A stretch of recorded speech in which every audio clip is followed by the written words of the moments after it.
বড় ভাই তেল দিতেছে, বড় ভাই মনে করবেন এটা আপনার শত্রুর হোগা। হ্যাঁ, আপনার জীবনে সবচেয়ে বড় শত্রুর হোগা। আর নজর হলো আপনার যন্ত্র পুরাটা ঢুকায়া যতদূর মন চাই দিবেন, আপনার যতটুকু ভালোবাসা দিতে মন চাই দিবেন। আহা, এই হচ্ছে কথার মায়ের পেছে ফেলে তেল নেওয়ার নিনজা টেকনিক। আচ্ছা, আপনারাও কিন্তু পাম্পে গিয়ে এই টেকনিকটা ফলো করতে পারেন। হ্যালো গাইস, অস্থির বাঙালি সিরিজের 163তম পর্বে আপনাকে স্বাগতম। প্রতিবারের মতো আজকেও আমরা বাঙালিদের করা সব থেকে হাস্যকর কিছু ভিডিও আপনাদের জন্য খুঁজে এনেছি, যেগুলো দেখার পর আপনি 100% হাসতে বাধ্য হবেন। তো আজকের এই ভিডিওতে আমি আপনাদেরকে না হেসে থাকার চ্যালেঞ্জ দিলাম, দেখি শেষ পর্যন্ত কে কে কমপ্লিট করতে পারেন। পানি মুখ দিয়ে খাবেন এবং পিছন দিয়ে মোটরের মতো ছাড়বেন। যদিও অবিশ্বাস্য দাদার যে প্রস্তুতি, সেই কাজ। দাদা ডুব দিলেন, সাধক প্রকৃতির লোক, বহু গুণে গুণান্বিত, উনি অনেক কিছুই পারেন। ওহ তেরি, আসলে তো দেখা যায় মুখ দিয়ে খেয়ে পুটকি দিয়ে বের করলো। এইটা ভাই অবিশ্বাস্য না, এটা তো ভাই অকল্পনীয়। কিভাবে সম্ভব ভাই একজন মানুষ মুখ দিয়ে পানি খেয়ে তারপর সেটা পুটকি দিয়ে বের করা?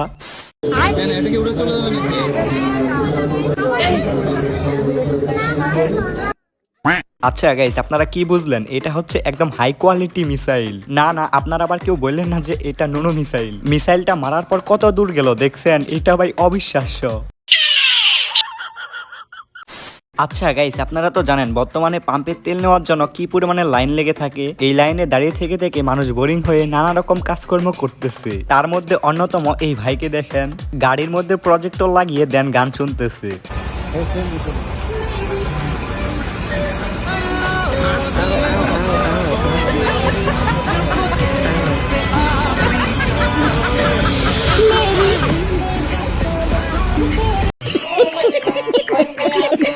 আমি আগে স্কুলে আসতাম না, কিন্তু টিফিন দেওয়ার কারণে আমি এখন স্কুলে আসি।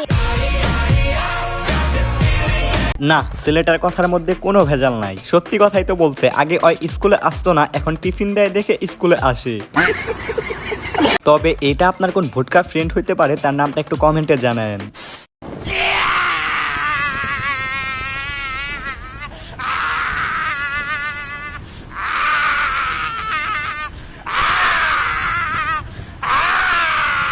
আচ্ছা, আপনারা যারা জানেন না তাদেরকে বলি, এই রেসিং কার এক্সেলে বানাইছে। এটার জন্য সে আবার তারেক রহমানের সাথে দেখা করতে পারছে। তখনই তারেক রহমান এই গাড়িটা একটু চালায়া দেখছে। তার এই গাড়ি চালানো দেখে আমার ছোটবেলার কথা মনে পড়ে যাচ্ছে। আমিও ছোটবেলায় এরকম খেলা গাড়ি চালাইতাম বহুত ভাই।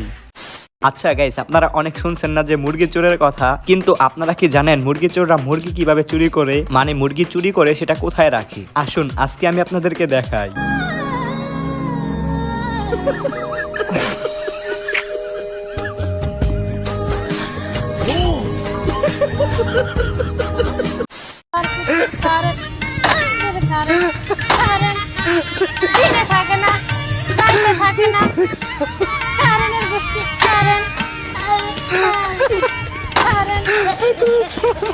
বর্তমানে কারেন্টের যে অবস্থা, থাকে কি থাকে না। আন্টি এক হিসেবে ঠিকই করছে, মিটার মোটা সব ভাঙে উঙ্গে ফেলাইছে। কারেন্টই থাকে না, মিটার দিয়ে কি হবে? উল্টা আরো মিটার বিল আসে। কে এবং ননদ যারা থাকবে তাদেরকে কেমন ভালোবাসবা? তারা যদি কঠিন মিশে দেয় তাহলে আমি তার চেয়ে বড়টা করবো। আর যদি ভালো হয়তো সম্মান পাইবো, আর যদি না অন্যরকম কথা জুতার বাড়ি পাইবো, আমার থেকে আর কিছু পাইবো। এই তো ওয়াইফ ম্যাটেরিয়াল, ওর লগে যেরকম করবে ওই রকমই করবে। আচ্ছা গাইস, আপনারা কেউ কি রাজি আছেন এর বিয়ে করার জন্য? রাজি থাকলে বলেন, আজকে আমি কাজী সেজে কামটা সেরা ফলাই।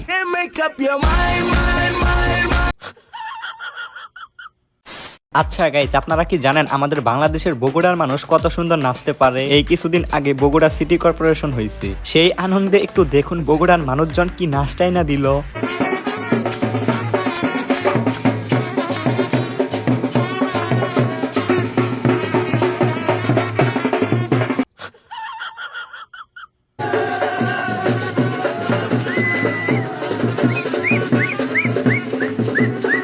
আমার সব থেকে ভালো লাগছে এই কাকুর নাচ, পুরাই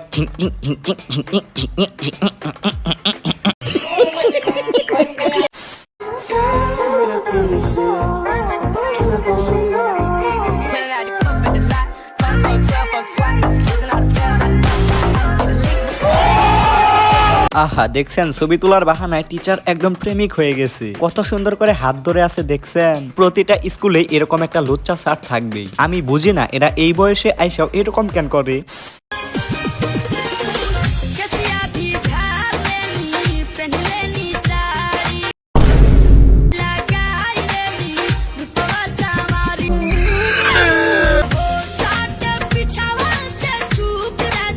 আচ্ছা এদের বয়স সর্বোচ্চ কত হবে? 10-12। এই বয়সে আইসে এরা কত সুন্দর করে ভালোবাসা উদযাপন করতেছে। না আমি এদেরকে দেখে হিংসা করতেছি না ভাই, আসলে আমার গার্লফ্রেন্ডই নাই, তোমাদের আছে? আমার কাজের টিয়া দিয়ে আমি নেশা করি, নাইলে গোয়ার ভিতরে থুয়া দেয়, এটা তো আপনার দেখা লাভ নাই। আপনি সাংবাদিক, আপনি যাইবেন অন্য কামে, আপনি আমার দ্বারা আইছেন কেন? সমাজ আপনি না আমার দ্বারা আইছেন কেন? আপনার কাম নাই করতে, বাল নাই ছিড়তে, আপনি আমার দ্বারা কেন? সাংবাদিক বেচারা গেছে আজকে একদম ফাইসা। বেচারা গেছে সমাজ ঠিক করতে, কিন্তু নিজে ঠিক হয়ে গেল। মানে বাংলাদেশের সাংবাদিকদের কেউ ভয় পায় না, সামান্য গাঁজাখুররাও তাদেরকে অপমান করে। বিবাহের পরে আপনার কি ধরনের উন্নতি হয়েছে এবং কি কি পরিবর্তন ঘটেছে আপনার জীবনে? আগে হ্যাংলা ছিলাম, কালো ছিলাম, এখন ফর্সা হয়েছি আর মোটা হয়ে গেছি। আবার খাওয়া দাওয়া টাইম টু টাইম বাসায় যেতেছি।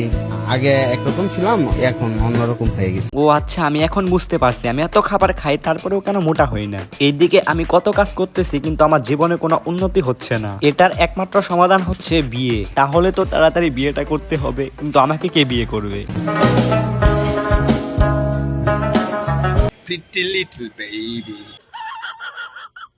হেলিকপ্টার বলে কোনো শব্দ হবে না, এখন থেকে হবে মধু, তাজা তাজা মধু, ওয়াটারমেলন। হ্যাঁ ওয়াটার মিলন, এটা আবার কেমন কথা? পোলাই পান আরো কত কি বানাইতেছে মিলন স্যারের নিয়া। মেঘো মিলনে চেয়ে রাগ করো না, মিলন হবে কত দিনে। এইটা কি ভাই? তারেক প্লাস মিলন, ইন্টার মিলন, রাইট?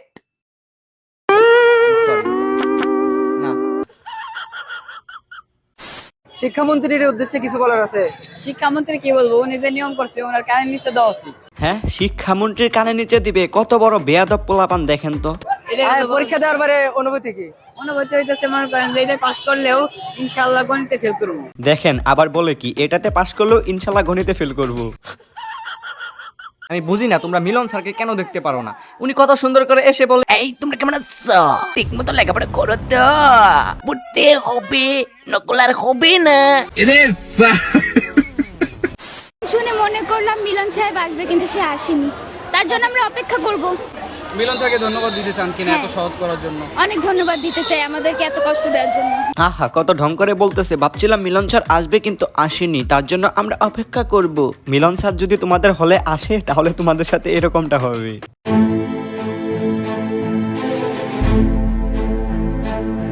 একটাতে একজনকে এক্সপাল করেছি, আর এইটা তো ভালো, আর ওই দুটো ভালো ছিল। এত কড়াকড়ি এক্সামের মাঝেও কিছু পোলাইপান নাকি নকল করছে। আমাদের কিছু এমসিকিউ ছিল, ওগুলো পাশের সিট থেকে আমরা দেখা সব ওভারঅল ঠিক। আচ্ছা ভাই লিখছস খুব ভালো কথা, কিন্তু এটা ক্যামেরার সামনে কেন বলতে হবে? এইদিকে কিছু পোলাইপান নকল করতে পারে নাই, এটাই নাকি তাদের জীবনের সবথেকে বড় আক্ষেপ। আজকের ব্যর্থতা হচ্ছে নকল করতে পারি নাই, এটাই সবচেয়ে বড় আক্ষেপ। বর্তমানে কারেন্টের যে অবস্থা, কিছু কিছু জায়গায় শিক্ষার্থীরা মোমবাতি জ্বালিয়ে তারপর এসএসসি পরীক্ষা দিতেছে।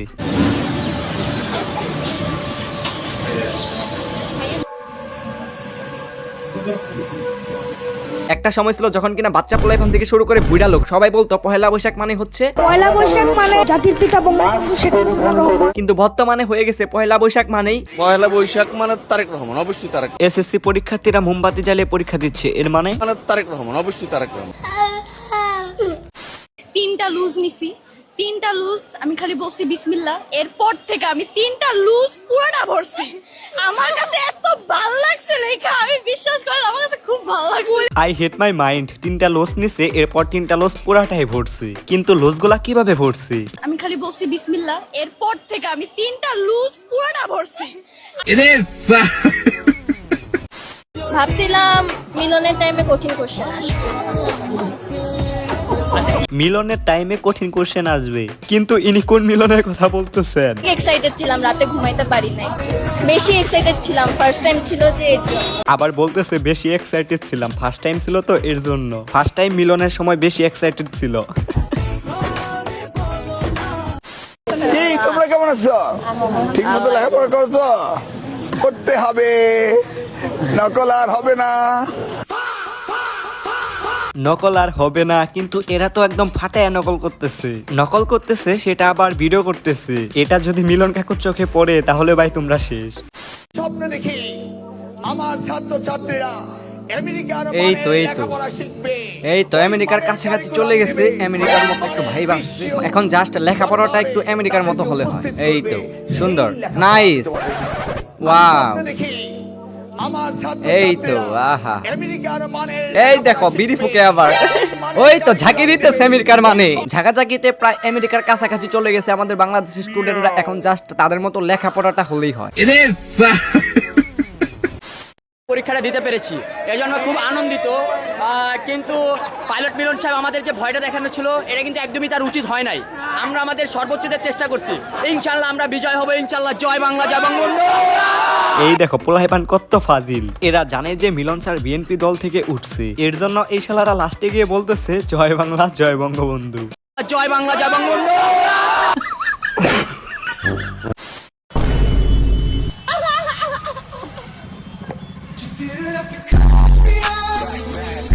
আহা, নকল করার একটা নিনজা টেকনিক। আপনারা একটু ভাবেন তো আপু কোন জায়গায় লিখে নিয়ে গেছে।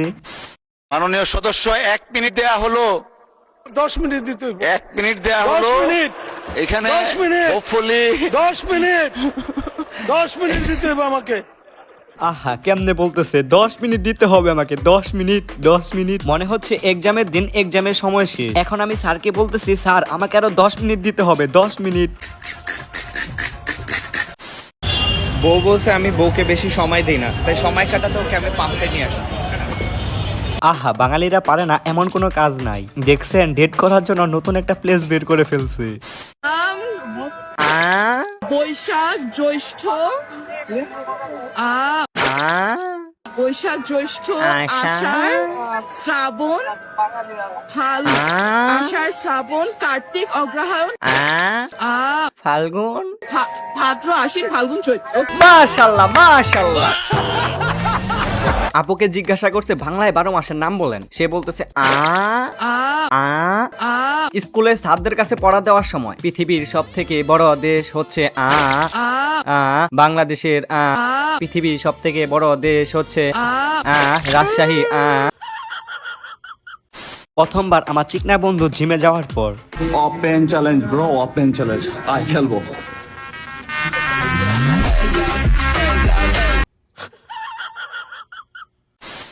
কোনো সমস্যা নাই, সবকিছু তারেক রহমানের কল্যাণে।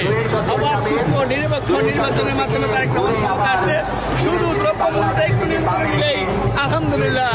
হযরত তারেক রহমানের, হযরত তারেক রহমান। ও ভাই মারো মুঝে মারো। হযরত শেখ হাসিনা, হযরত তারেক রহমান, হযরত শেখ হাসিনা, হযরত তারেক রহমান, হযরত শেখ হাসিনা, হযরত তারেক রহমান। শুধু দ্রব্যমূল্যটা একটু নিয়ন্ত্রণে নিলেই আলহামদুলিল্লাহ। ওকে, ইনি এখানে সবকিছুই ঠিক বলছেন, কিন্তু লাস্টে গিয়ে হযরত তারেক রহমান এইটা কেন বললো রে ভাই? হযরত তারেক রহমান, হযরত তারেক রহমান, হযরত তারেক রহমান। বাবা তোমার বড় বড় জাল ফেলছেন আর পাশে কয়েকজন পলো দিয়ে এমন ভাবে মাছ ধরছে রমনা রাস্তায়, আহা, দেশীয় সংস্কৃতি তুলে ধরার এই ধ মাছ ধরলো। কই মাছ কই? সত্যি কথা বলতেছি, এই কাকা একটা মাছ ধরছে, আমি নিজ চোখে দেখছি। কি তোমরা দেখো নাই? আমি দেখছি স্যার। এইটা ভাই কেমন নাচ? নিজ দিয়ে সাপের মতো এমন করে যাইতেছে। এইখানে কি এগুলা মেয়ে না? ও শিট ম্যান, মেয়েতে নিজ দিয়ে যাইতেছে এরকম করে। জাস্ট ইমাজিন, তুমি নিজ দিয়ে এভাবে সাপের মতো করে যাচ্ছ, তুমি উপরের দিক তাকিয়ে দেখতেছো যে অনেকগুলা পাহাড়, অনেকগুলা সাগর, অনেকগুলা নদী। হেট মাই মাইন্ড। আর একটা জিনিস আমি ভাবতেছি, ভাইয়া যে নিজ দিয়ে এভাবে গেল, হঠাৎ যদি কারোর পাড়া লাগতো। এতদিন প্র্যাকটিস করছি নাচ গান, এখন আজকে আসছি আইসা নাচ গান করবো। এতদিন প্র্যাকটিস করছি, আজকে আমরা এসে নাচ গান করবো। শুভ নববর্ষ। আচ্ছা, এই পোলায় যখন নাচবি ওই নাচটা কেমন হবে?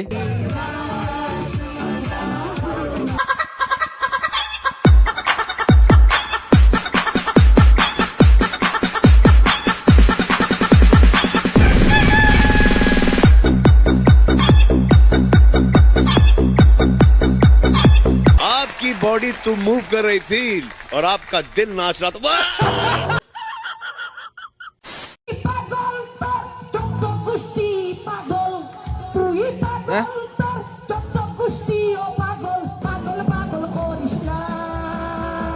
ধরো তুমি বুক ভরা আশা নিয়ে কনসার্টে গেছো গান শুনতে, এরপর শিল্পী তোমাকে বলতেছে তুই পাগল তোর 14 গোষ্ঠী পাগল, তখন তোমার কেমনটা লাগবে? ছোট্ট প্রশ্ন, সেটা হচ্ছে এটা কত সাল শুরু হলো এবং বাংলা ঋতু এবং বাংলা মাসের নাম বলে। কত সাল শুরু হয়েছে? আমি শিওর বাংলাদেশে যত মানুষ আছে তার মধ্যে 80% লোক বলতে পারবে না যে এটা বাংলার কত সাল পড়লো। আপনার কাছে আমি জানতে চাইবো 3টা ইনফরমেশন, সেটা হচ্ছে এটা কত সাল শুরু হলো এবং বাংলা ঋতু কয়টি এবং মাসগুলোর নাম। আমি দুঃখিত, পয়লা বৈশাখ আমার জন্ম 70-এর পরে, আমি অনেক বলতে পারছি না ভাই এইটা কি উত্তর? আচ্ছা আপনি কি বলতে পারবেন বাংলার কত সাল পড়লো এখন? আসলে আমি 1971 সালে জন্মগ্রহণ করছি, এর জন্য আমি বলতে পারি না। তো 1971 সালে আপনি জন্মগ্রহণ করছেন, এর জন্য আপনি বলতে পারবেন না, এইটা ভাই কেমন কথা? একদম ইन्होंने वक्त बदल दिया, जज्बात बदल दिए, जिंदगी बदल दी।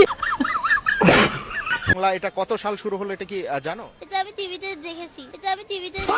বাংলা নববর্ষের কত সাল পড়লো এটা? এইটা আমি টিভিতে দেখেছি। উত্তর এইটা আমি টিভিতে দেখেছি। উত্তর এইটা আমি টিভিতে দেখেছি।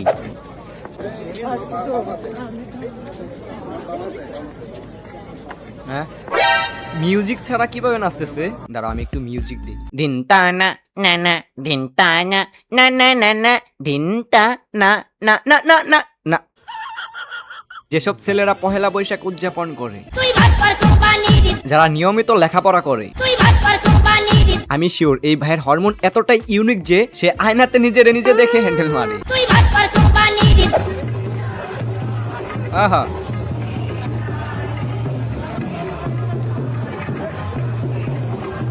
কাকা শুধু নাচের 2টা স্টেপ জানে। 1 নাম্বার হচ্ছে হাত 2টা উপরে তুলে শুধু এইভাবে লাফানো, আর 2 নাম্বার হচ্ছে পানিতে নেমে মানুষ যেভাবে সাঁতার কাটে। आपकी बॉडी तो मूव कर रही थी और आपका दिल नाच रहा था। যাই হোক গাইস, লাস্টে একটি মজার ভিডিও দেখিয়ে আজকে ভিডিওটি এখানে শেষ করতেছি।